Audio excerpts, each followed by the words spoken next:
Davantage qu'une simple journée de commémoration, il s'agit de créer des moments de réflexion, de prise de conscience et de discussion autour de l'engagement et de la citoyenneté.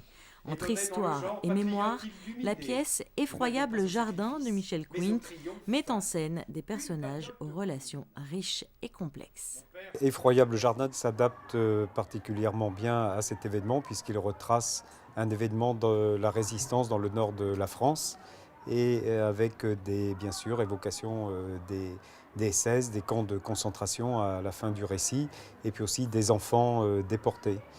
Et pour moi, c'est extrêmement important dans ma démarche théâtrale de pouvoir, au-delà du jeu théâtral, du plaisir de jouer, de pouvoir travailler sur des thématiques qui permettent une certaine réflexion sur la vie, sur l'humanité et aussi sur cette période terrible de notre histoire assez récente. Et c'est important que les jeunes soient informés de tous ces événements et le théâtre est vraiment un très très bon moyen. Boum, boum, boum, boum, boum, boum, boum.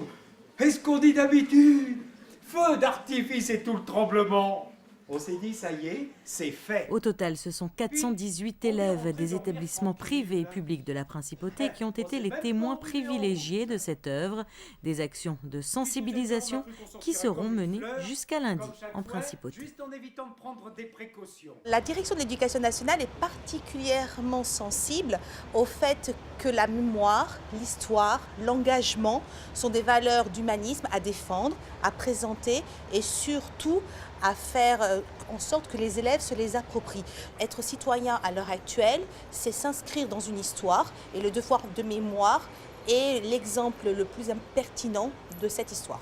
Enfin, pour clôturer ces manifestations, une action pédagogique de Gurs à Treblinka, centrée sur les chemins de la mémoire, imaginée par un plasticien et un musicien, sera proposée le 28 janvier prochain à des élèves du lycée Albert Ier et du collège Charles III.